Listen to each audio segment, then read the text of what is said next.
விடயம். முகாம் தெரியாத முகவரிகள் முகநூல் வழியே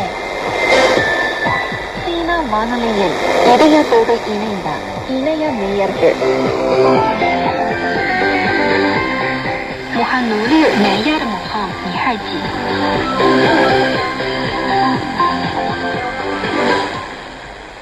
வணக்கம் நண்பர்களே, நான் பூங்கோதை.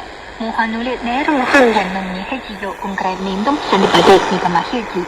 இன்றைய நிகழ்ச்சியில் ஏற்கனவே வெளியிடப்பட்ட தகவல்கள் பற்றிய நண்பர்களின் கருத்துக்களை உங்களுடன் தொடர்ந்து பகிர்ந்து கொள்ள விரும்புகின்றேன்.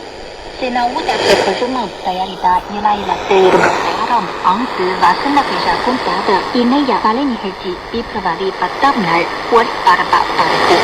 இந்த இணைய கலை நிகழ்ச்சி சோதனை, கலை, தொழில்நுட்பம் ஆகியவை ஒன்றிணைந்த முறையில் பல்வேறு முன்னேறிய தொழில்நுட்பங்கள் மூலம் ரசிகர்களை கவரும் வகையில் ஒளிபரப்பப்பட்டது. இது குறித்து பரவனூர் புதுப்பாளையம் SFM கூறுகையில், வசந்த விழாவின் கோலாகலமான சூழல் சீனா முழுவதும் மட்டுமல்ல உலகின் பல நாடுகளிலும் பரவி இருப்பதை அறிய முடிகின்றது. முகநூல் பக்கத்திலும் சீனா வானொலி நிகழ்ச்சிகளிலும் நாள்தோறும் இது தொடர்பான தகவல்களை வழங்குவதற்கு மிகவும் நன்றி என்று கூறினார். அமெரிக்காவில் லாஸ் வேகாஸில் நடைபெற்ற சர்வதேச நுகர்வு மின்னணு பொருட்காட்சியில் சீனாவின் தொழில்நுட்ப நிறுவனங்கள் காட்சிப்படுத்திய புதிய தயாரிப்புகள் மக்களின் கவனத்தை ஈர்த்துள்ளன. இது குறித்து மதுரை முகசுந்தரம் தெரிவிக்கையில், அதி அற்புதம் என்று தெரிவித்திருந்தார். சீனாவின் ஜிலிங் மாநிலத்தின் சாகான் ஏரியில் 26வது பொருளாதார மீன்பிடிப்பு பண்பாட்டு விழா ஜனவரி 8ஆம் நாள் துவங்கியது.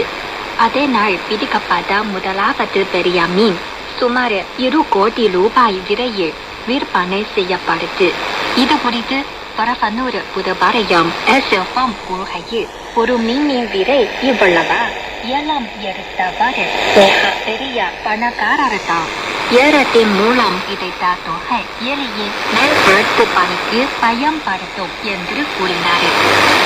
42வது ஹார்பின் சர்வதேச பனி விழா ஜனவரி 7ஆம் நாள் ஹார்பின் பனி உலகம் என்னும் காட்சியிடத்தில் துவங்கியது.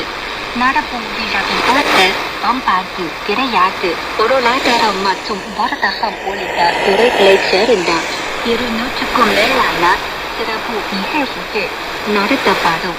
இது குறித்து நாச்சிமுத்து பகலையூர் கூறுகையில், மிகவும் சிறப்பான பணி சிறப்பு தன்மையும் அங்கே இருக்கும் புதுமைகள் நான் தகவலாக அறிந்து கொண்டே மிக மகிழ்ச்சி என்று பதிவு செய்திருந்தார்.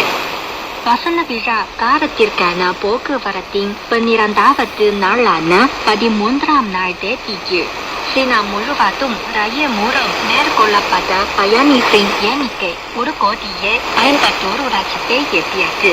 இது குறித்து நாச்சிமுத்து பகலையூர் தெரிவிக்கையில், இந்த நிகழ்வு மூலம் சீன நாட்டு மக்கள் வசந்த விழா கொண்டாட்டத்திற்காக தயாராகி பரபரப்புடன் தன்னுடைய சொந்த ஊருக்கு செல்வதை அற்புதமாக அறிய முடிகிறது.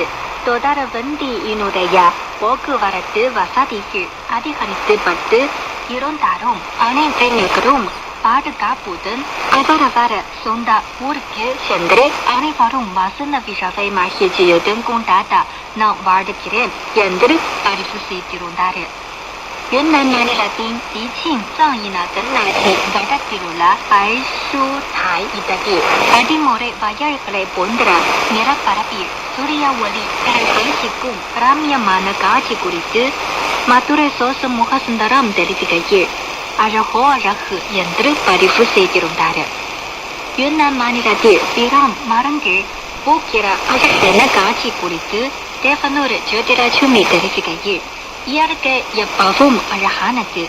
ஒவ்வொரு நாளும் புதிதாக பலரும் பூக்களை பார்த்து புன்னகை கற்றுக் கொள்வோம் என்று கூறினார். விழா காலத்துக்கான சிவப்பு விளக்கு கூண்டுகளின் தயாரிப்பில் சீனா தொழிலாளர்கள் சுறுசுறுப்பாக ஈடுபட்டு வருகின்றனர். இந்த உயர அர்த்தம் கொண்ட விளக்கு கூண்டுகள் சீனாவில் மட்டுமல்ல வியட்நாம், தாய்மொழிக்கு முதலிய நாடுகளுக்கும் வேறுபாடுகின்றன.